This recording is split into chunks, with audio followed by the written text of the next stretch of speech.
Tennessee cold case from 2011 was finally solved, and the arrest shocked an entire community. On the quiet morning of April 13, 20-year-old Holly Lynn Bobo stepped out of her family home in Parsons, Tennessee, preparing for another day of nursing classes.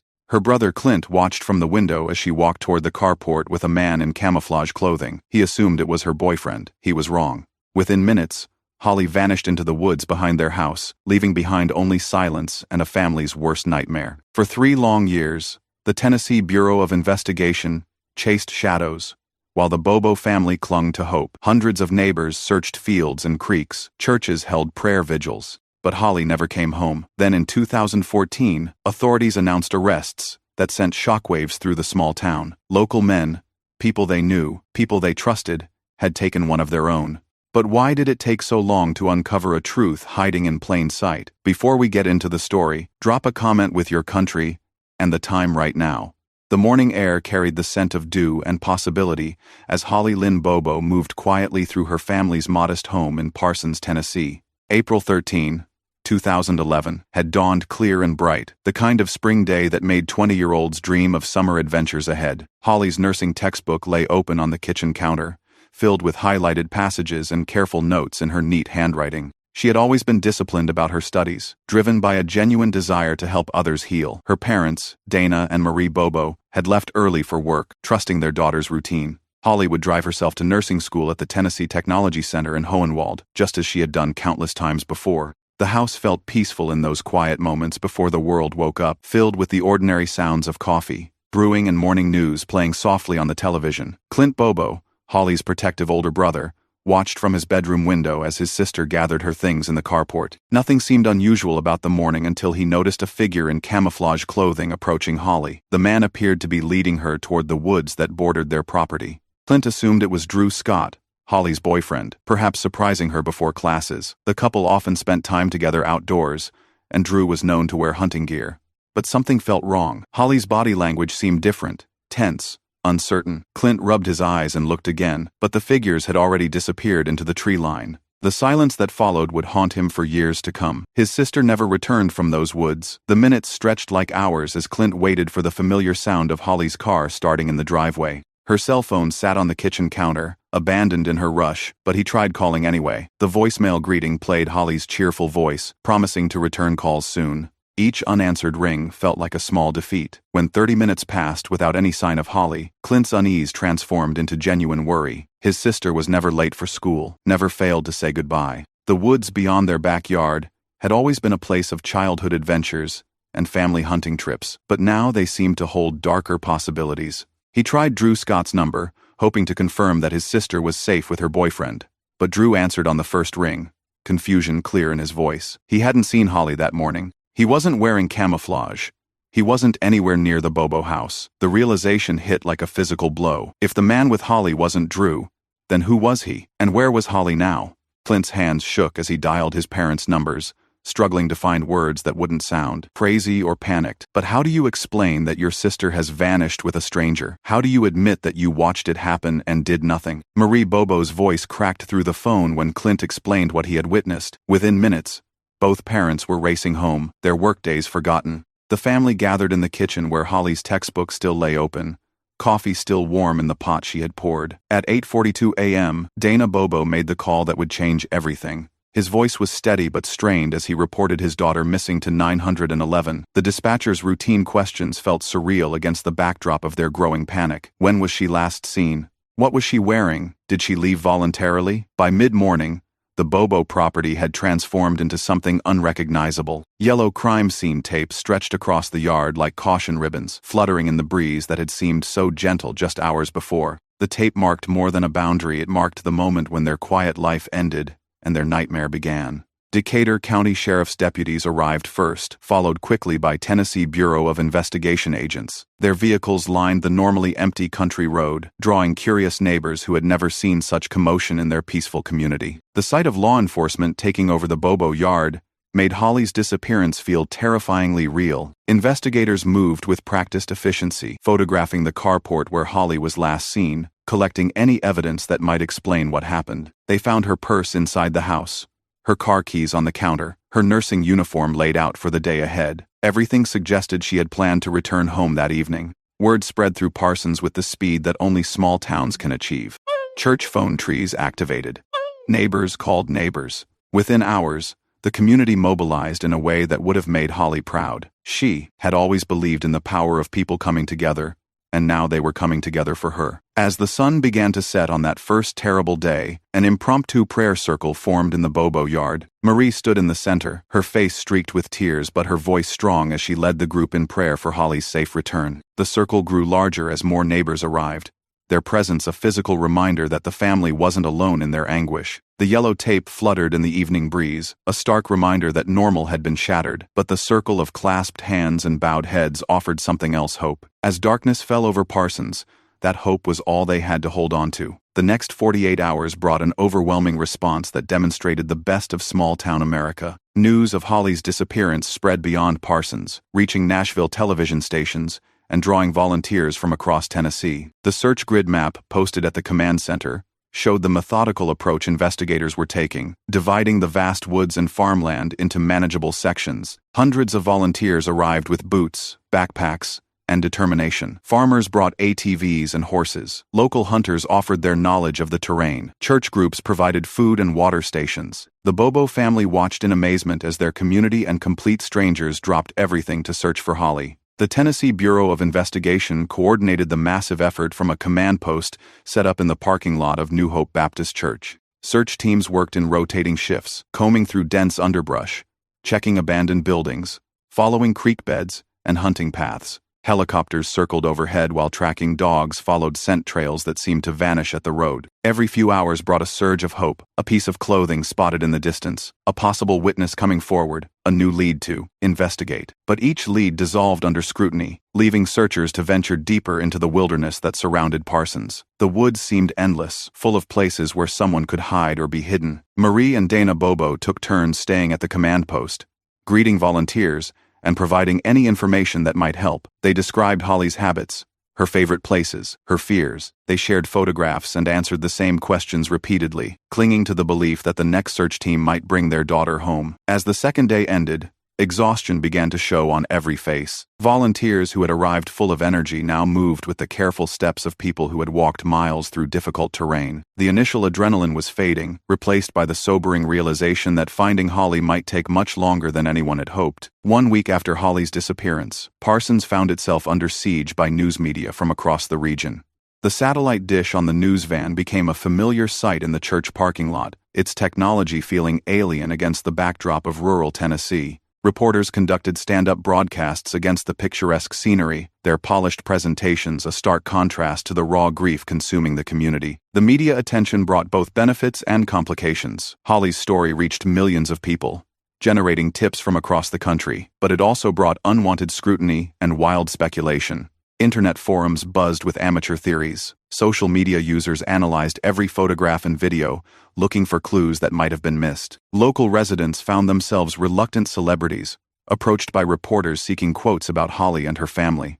Most declined to speak, protecting their neighbors' privacy during an already difficult time, but the cameras and microphones were constant reminders that their small town had become the center of a mystery that captivated far more people than they had ever imagined. The speculation was particularly hard on Holly's family. Every theory, no matter how far-fetched, felt like another assault on their daughter's memory. Some suggested she had run away voluntarily. Others pointed to various local men as potential suspects. The theories multiplied faster than investigators could address them, creating a fog of rumors that sometimes obscured the actual facts of the case. Tennessee Bureau of Investigation agents held regular press conferences, pleading for patience while they followed leads methodically. They urged people to report information to law enforcement rather than spreading unconfirmed rumors. The agents' professional demeanor provided some stability in a situation that felt increasingly chaotic. As the media circus continued, the investigators worked quietly in the background, building their case with the careful precision that successful prosecutions required. They knew that public attention could be both helpful and harmful, and they struggled to balance transparency with the need to protect their investigation. 2 weeks into the ordeal, The Bobo family faced their most difficult challenge yet speaking publicly about Holly, while investigators continued their work. The family had always been private people, more comfortable with quiet faith than public attention. But they understood that keeping Holly's story in the news might be the key to bringing her home. The church support banner hanging in the sanctuary of New Hope Baptist Church had become a gathering point for the community's prayers and hopes. Marie Bobo often stood before it during the evening prayer services, drawing strength from the knowledge that hundreds of people were lifting their family up in prayer. The banner, painted by the church's children, showed Holly's photograph surrounded by colorful hearts and messages of love. Dana struggled with the interviews more than his wife. His pain was evident in every word, but he forced himself to speak because he believed it might help find Holly. He talked about his daughter's dreams of becoming a nurse, her kindness to others, her love for her family. Each interview reopened wounds that had barely begun to heal. Clint carried a different burden. The guilt of that final moment, watching Holly walk into the woods with a stranger, consumed him. He replayed the scene endlessly, wondering what might have happened if he had acted differently. His parents reassured him that he couldn't have known, but the weight of survivor's guilt settled heavily on his shoulders. The family's church rallied around them with the fierce protectiveness that small congregations can provide. Members took turns bringing meals, handling phone calls, and shielding the Bobos from well-meaning but overwhelming visitors.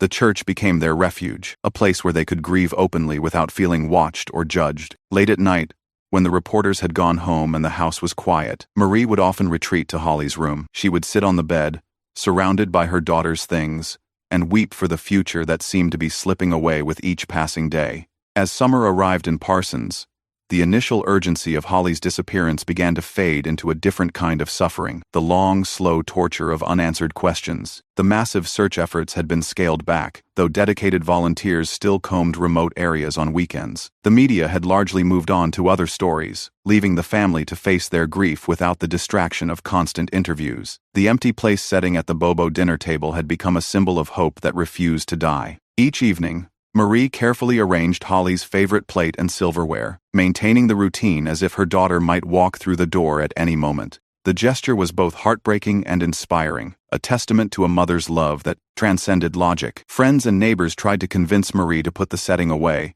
arguing that it made healing more difficult, but she refused, explaining that hope was all she had left. If she stopped setting Holly's place, it would feel like giving up on her daughter's return, and Marie Bobo was not ready to give up. The summer passed in a haze of sleepless nights and difficult days. Dana threw himself into work, seeking distraction in physical labor that left him too exhausted to think. Clint struggled with depression and anxiety, haunted by nightmares about that April morning. The family attended counseling together, but the sessions often ended with more tears than answers. The community continued to support them, but the initial intensity had naturally diminished. People had their own lives to live, their own problems to solve. The Bobos understood this and never complained, but the gradual return to normalcy around them emphasized how abnormal their lives had become.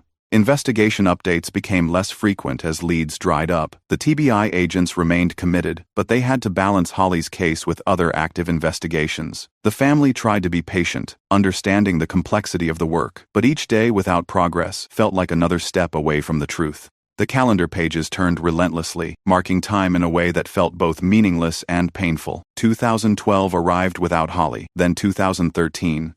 Each milestone, her birthday, Christmas, the anniversary of her disappearance, brought fresh waves of grief and renewed pleas for information. The community found ways to honor Holly's memory, while struggling with their own sense of helplessness. Memorial Christmas ornaments, bearing Holly's photograph, appeared on trees throughout Parsons. Local businesses displayed her picture in their windows. An annual scholarship was established in her name at the nursing program she had loved. These gestures helped keep her memory alive while providing some comfort to her family. The investigators never stopped working the case, but their efforts became less visible to the public. They re-interviewed witnesses, re-examined evidence, and followed up on tips that continued to trickle in from across the country. Each new lead required careful investigation, consuming time and resources without guaranteeing results. Marie Bobo became an advocate for other missing persons' families, using her painful experience to help others navigate similar ordeals. She testified before the state legislature about the need for faster response protocols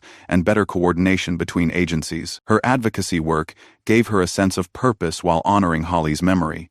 The family learned to live with uncertainty in ways they never could have imagined. They celebrated holidays and milestones, but always with an awareness of who was missing. They found joy in small moments, but it was joy tinged with sorrow. They discovered reserves of strength they didn't know they possessed, drawing on faith that seemed tested beyond endurance. As another Christmas approached without Holly, the family clung to the belief that answers would eventually come. They had to believe that someone, somewhere, knew what had happened to their daughter. They had to believe that truth, however delayed, would ultimately prevail. Without that belief, the darkness would have been unbearable. February 2014 brought the phone call that the Bobo family had been praying for and dreading for nearly 3 years. The arrest warrant for Zachary Adams represented the first concrete development in Holly's case since the initial investigation began. TBI agents had been building their case quietly, following leads and gathering evidence with the methodical patience that major cases required. The name Zachary Adams was not unfamiliar in Parsons. He was known as a troubled man with a history of violence and drug-related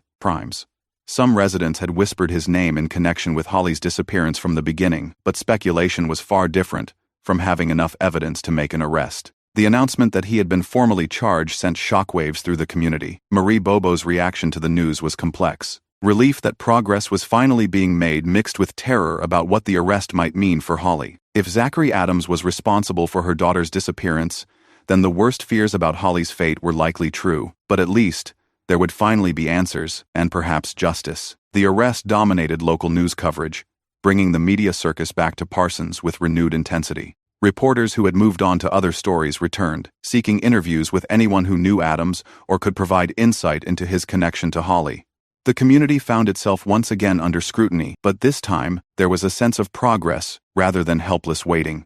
Adams was held without bond, charged with especially aggravated kidnapping and aggravated murder. The charges suggested that investigators believed Holly was dead, though her body had not been found. For the family, this official acknowledgement of their worst fears was both devastating and oddly relieving. The uncertainty had been torture. Knowing the truth, however painful, allowed them to begin a different kind of grieving. The town buzzed with conversations about Adams and his possible motives. People who had known him shared stories about his violent behavior and drug use. Others expressed shock that someone from their community could be capable of such evil. Spring 2014 brought additional arrests that expanded the scope of the case beyond anything the community had imagined. When investigators announced that Dylan Adams, Zachary's cousin, and Jason Autry had also been taken into custody, the magnitude of the conspiracy became clear. The mugshot photos of all three suspects, displayed side by side on news broadcasts, showed faces that some residents recognized from around town. The revelation that multiple local men were allegedly involved in Holly's disappearance and murder shattered the community's sense of security in a new way. It was one thing to believe that a single disturbed individual had committed this crime. It was quite another to realize that several people had participated and kept the secret for years. Dylan Adams was known as Zachary's weaker cousin, someone who followed rather than led. Jason Autry had a reputation as a small-time criminal and drug dealer, a man who lived on the edges of respectable society. Together, they represented the darker underbelly that existed even in small towns like Parsons, hidden beneath the surface of church suppers and high school football games. The media frenzy intensified with each new arrest, bringing national attention to the case. Cable news programs featured expert panels discussing the evidence and the legal strategies that might unfold. Holly's story became a cautionary tale about the dangers that could lurk in seemingly safe communities. For Marie Bobo, the expansion of the case brought both hope and despair. Hope that multiple arrests meant investigators had strong evidence. Despair that more people had been involved in harming her daughter. The knowledge that several men had conspired together made Holly's ordeal seem even more horrific. The family attended each court hearing, sitting quietly in the gallery as legal proceedings unfolded. They watched the defendants with a mixture of hatred and curiosity, trying to understand what had motivated these men to destroy their family. The legal process would be long and difficult, but it represented their best chance for justice and answers. Marie whispered prayers during each hearing, asking God for strength to endure whatever revelations might come. She knew that learning the truth about Holly's final hours would be painful beyond imagination, but not knowing had been worse. Summer 2014 brought disturbing details to light.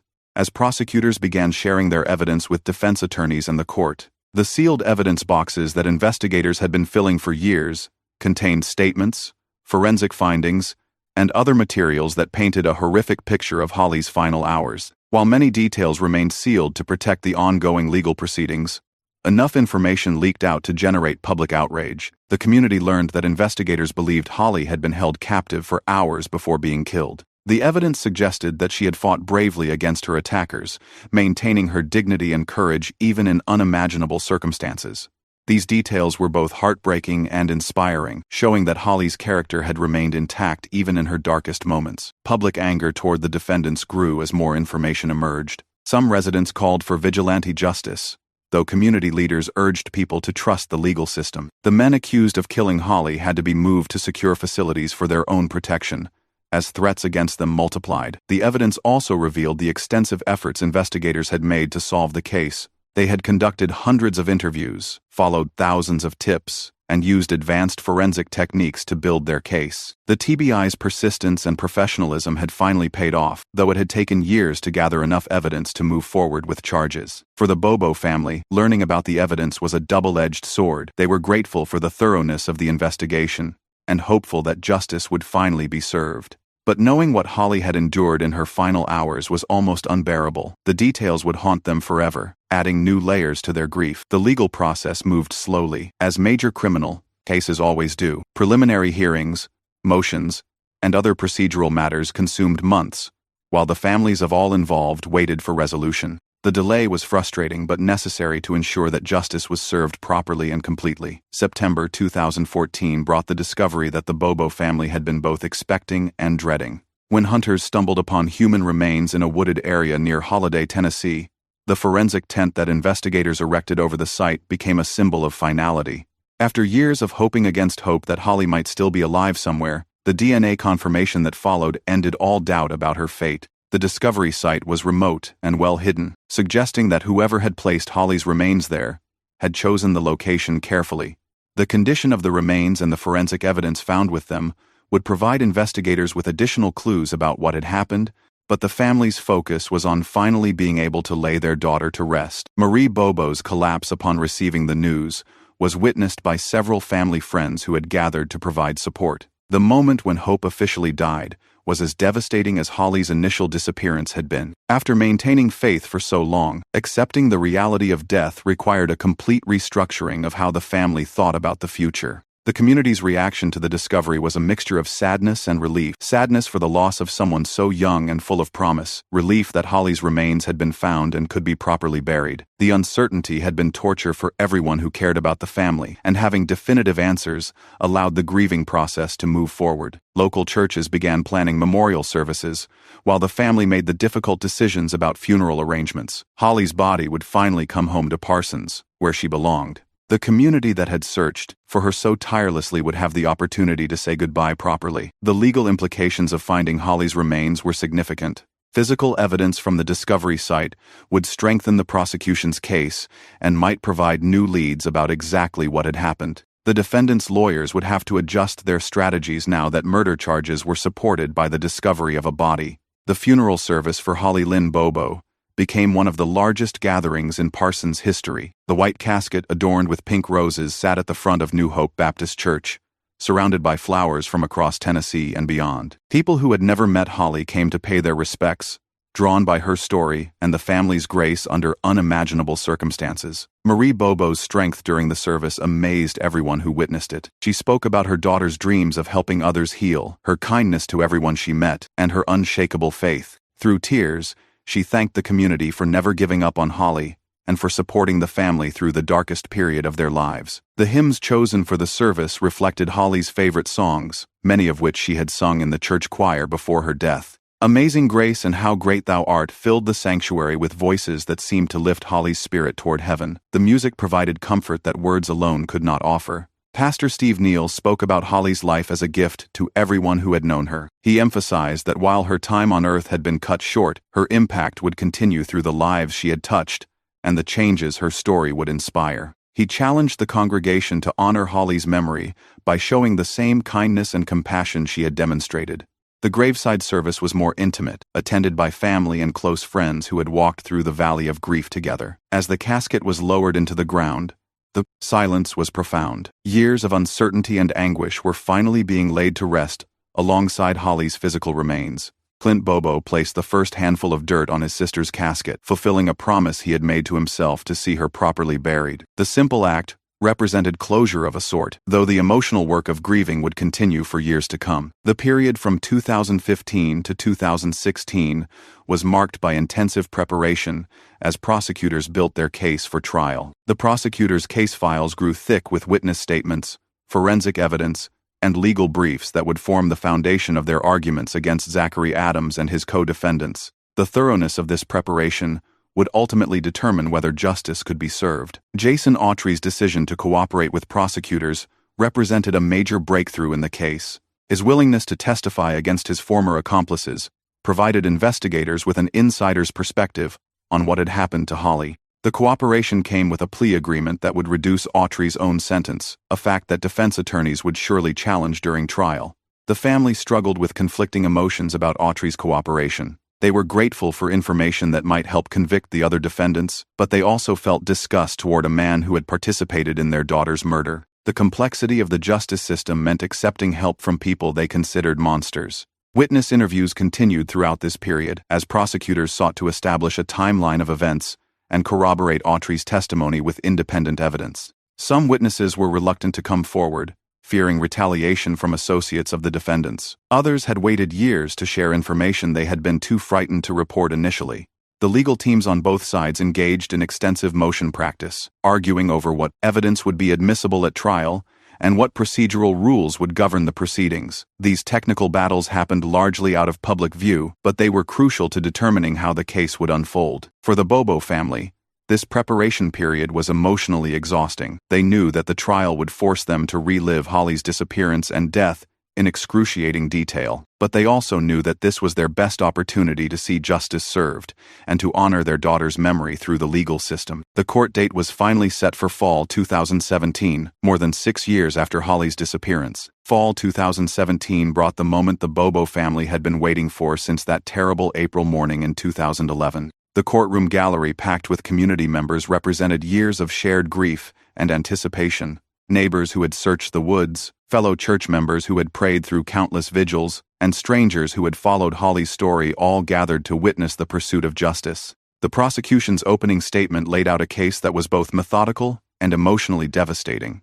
They described how Zachary Adams had planned Holly's kidnapping, enlisted his cousin Dylan and friend Jason Autry to help, and then carried out a crime that shocked even experienced investigators. The details were presented with clinical precision, but their impact was profound. Jason Autry's testimony provided the most dramatic moments of the trial. Taking the witness stand against his former accomplices, he described the conspiracy in chilling detail. His account of Holly's final hours was so disturbing that several jurors appeared visibly shaken. The defense's attempts to discredit him as a liar seeking a reduced sentence seemed weak against the specific details he provided. The physical evidence corroborated much of Autry's testimony. Forensic experts testified about DNA findings, cell phone records, and other technical evidence that supported the prosecution's timeline. The scientific evidence provided an objective foundation for the more emotional testimony from witnesses and family members. Holly's family sat in the front row throughout the trial, their presence a constant reminder of what had been lost. Marie Bobo's quiet dignity impressed court observers,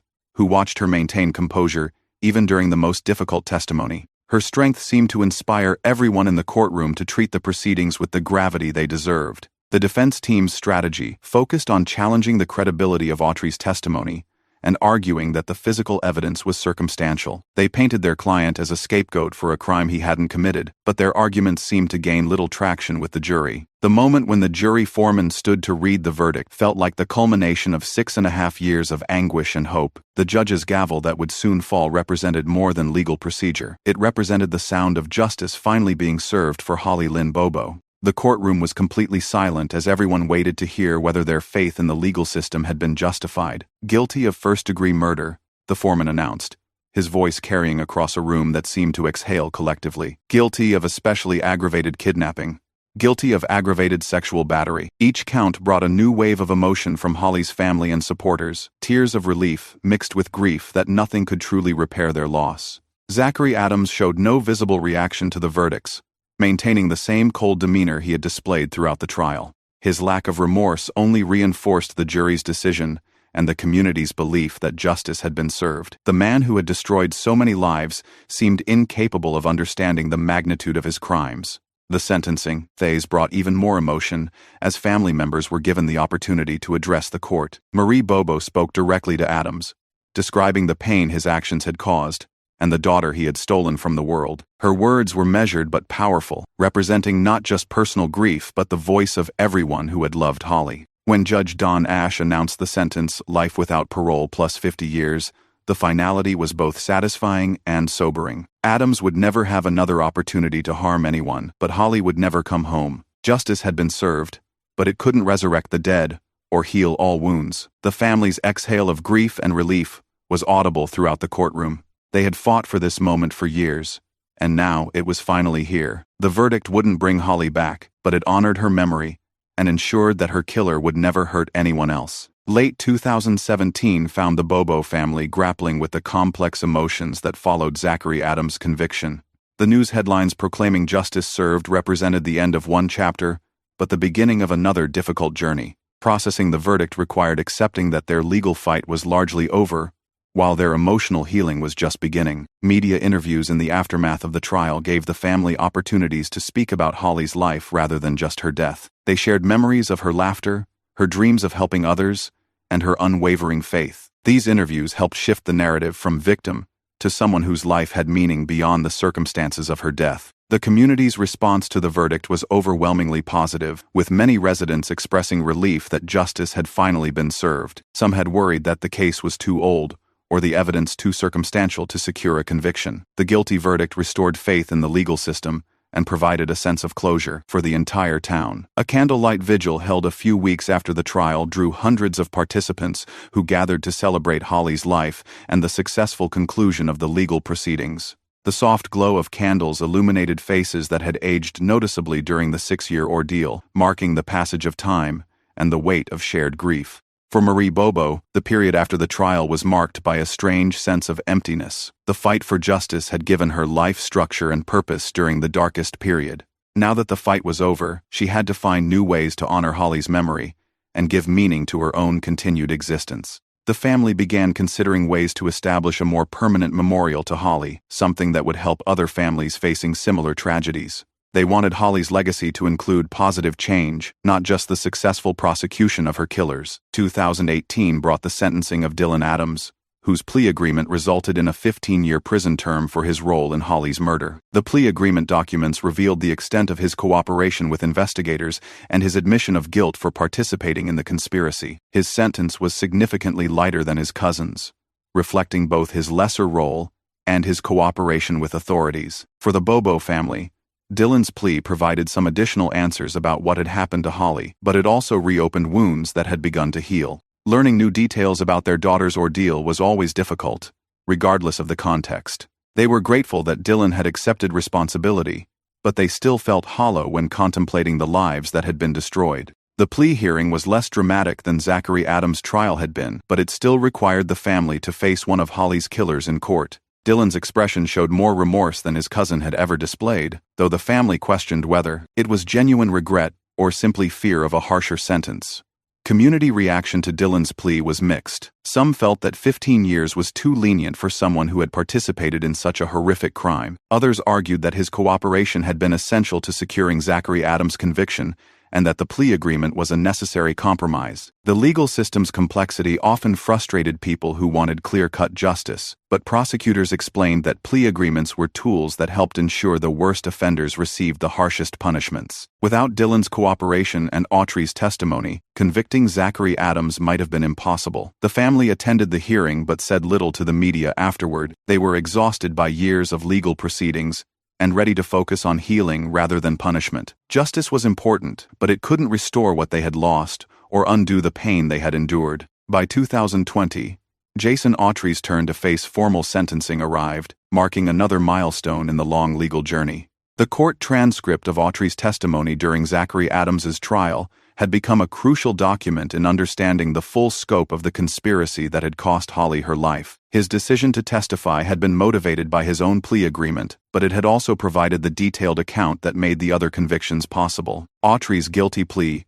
included admissions that chilled everyone who heard them. He described his role in the kidnapping and murder, with a matter-of-fact tone that seemed to minimize the horror of what he had done. His lack of emotion while recounting Holly's final hours demonstrated the callousness that had made the crime possible in the first place. The courtroom atmosphere during Autry's sentencing was different from the earlier proceedings. There was less media attention and fewer spectators, perhaps because the community felt that justice had already been served with Adam's conviction. But for the Bobo family, each legal milestone was significant in the ongoing process of seeking accountability. Whispers of betrayal filled the courtroom as Autry's cooperation with prosecutors was discussed. Some viewed him as someone who had found conscience and courage to do the right thing, even late.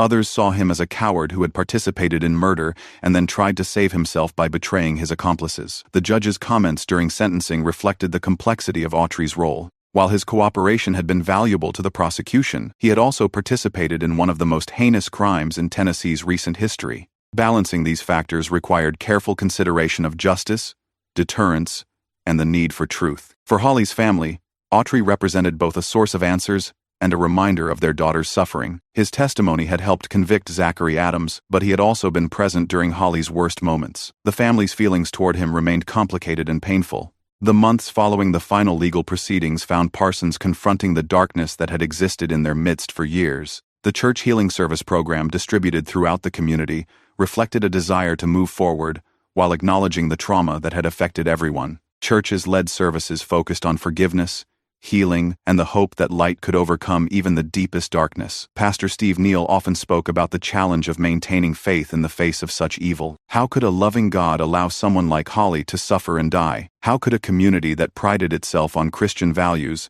produce men capable of such cruelty? These questions didn't have easy answers, but the pastor argued that asking them was part of the healing process. The community's response to the revelation of evil in their midst varied considerably. Some residents felt betrayed by neighbors who had kept secrets for years. Others wondered what signs they might have missed that could have prevented Holly's death. The self-reflection was painful, but necessary for moving forward. Support groups formed to help residents process their trauma and grief. The realization that multiple local men had conspired to commit murder had shattered assumptions about small-town safety and neighborly trust. Rebuilding those foundations required acknowledging that evil could exist anywhere, even in places that seemed safest. Children who had grown up during the years of investigation were particularly affected by the revelations. Many had been sheltered from the worst details, but they still absorbed the fear and uncertainty that had permeated their community. Parents struggled with how much to explain and how to restore their children's sense of security. The healing services emphasized Holly's life and character rather than focusing on her killers. Community leaders wanted her legacy to be about the good she had done and the positive changes her story had inspired, not just about the evil that had destroyed her. In 2021, Marie Bobo channeled her grief into service, volunteering with organizations that supported other families dealing with missing persons cases. The fresh flowers she regularly placed on Holly's grave had become a symbol of love that transcends death, but her work with other grieving families represented hope that something positive could emerge from tragedy. Marie's transformation from victim to advocate inspired many people who had followed Holly's story. Her willingness to relive her own trauma to help others demonstrated a strength that seemed almost superhuman. She spoke at conferences, testified before legislators, and counseled families who were just beginning their own nightmare journeys.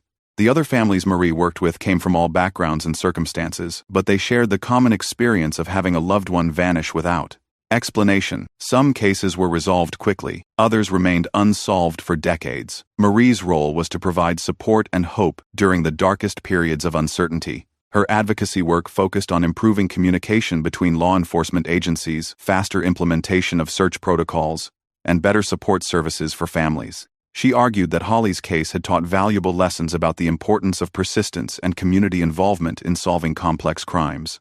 The healing work was emotionally exhausting, requiring Marie to confront her own trauma repeatedly, while helping others process theirs. But she found purpose in the belief that Holly's story could prevent other families from enduring similar ordeals, or at least help them navigate the process more effectively. Dana and Clint supported Marie's advocacy work, while finding their own ways to honor Holly's memory. Dana contributed to search efforts for other missing persons, using skills he had learned during the years of looking for Holly. Clint spoke to young men about recognizing dangerous situations and protecting the people they loved. The family's decision to turn their pain into service reflected the values Holly had embodied during her short life. The 2022 anniversary of Holly's disappearance brought a memorial walk that demonstrated how her story had touched lives far beyond Parsons, Tennessee.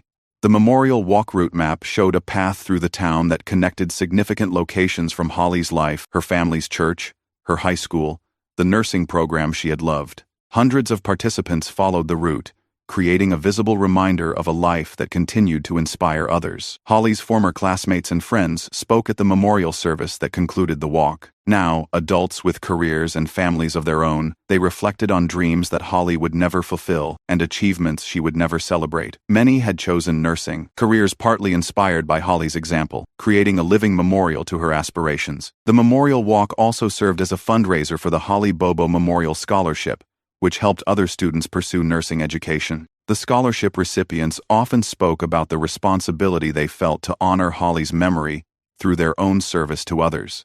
These young people represented the continuation of Holly's dream to heal and help others. Community members who participated in the walk ranged from people who had known Holly personally to strangers who had been moved by her story. The diversity of participants demonstrated how her case had resonated with people across different backgrounds and communities. Her story had become larger than her individual life. The walk concluded at the cemetery where Holly was buried, providing participants with an opportunity to pay their respects and reflect on the impact of her life. The gravesite, always decorated with fresh flowers and mementos, had become a place of pilgrimage for people seeking to understand how to find meaning in tragedy. Media coverage of the memorial walk focused on Holly's life and legacy rather than the details of her murder. This shift in emphasis reflected a conscious decision by the community to remember her for who she was rather than how she died. As the years passed, the Bobo family learned to carry their grief alongside their faith, finding ways to live meaningful lives while acknowledging the space that Holly's absence had created. The family photograph with its missing space served as a constant reminder of loss, but also as motivation to live fully, in honor of the daughter and sister who no longer could. Small routines anchored them to hope and purpose. Marie continued her advocacy work, finding strength in helping other families navigate similar tragedies. Dana maintained Holly's grave and participated in search efforts for other missing persons. Clint gradually overcame the survivor's guilt that had plagued him for years, learning to remember Holly's life rather than focusing on the moment she disappeared. The family's faith had been tested in ways they never could have imagined, but it had ultimately sustained them through the darkest periods. Their church remained a source of comfort and community, providing the support system that made survival possible.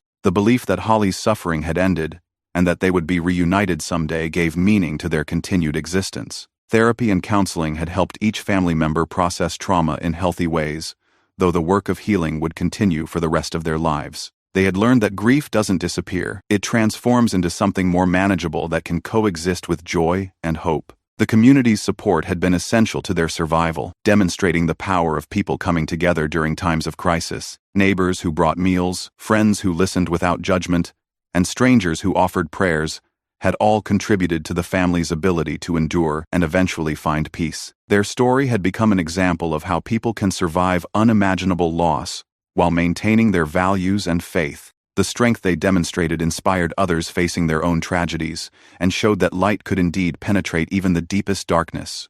In quiet moments of reflection, Clint still recalled that final glimpse of Holly walking toward the woods on April 13, 2011. The image had tormented him for years, but now it carried different meaning. Instead of representing his failure to protect his sister, it had become a symbol of her courage in the face of danger and his own journey toward healing and forgiveness. The memorial candle that burned continuously in Holly's memory had become a focal point for the family's ongoing grief and hope. The flame never flickered or died, maintained by family members who saw it as a physical representation of Holly's enduring presence in their lives. Visitors to the family home often commented on the candle's steady glow and the peace it seemed to provide. Holly's life, though cut tragically short, had inspired countless acts of kindness and service. Nursing students who had never met her carried forward her dream of helping others heal. Families facing their own tragedies found strength in the Bobo family's example of faith under pressure. Community members who had participated in the search efforts continued to volunteer for other causes, having learned the power of collective action.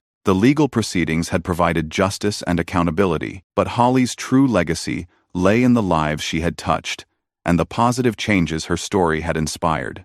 Her killers would spend their lives in prison, but Holly's influence would continue to grow through the people who remembered her example and chose to honor it through their own actions.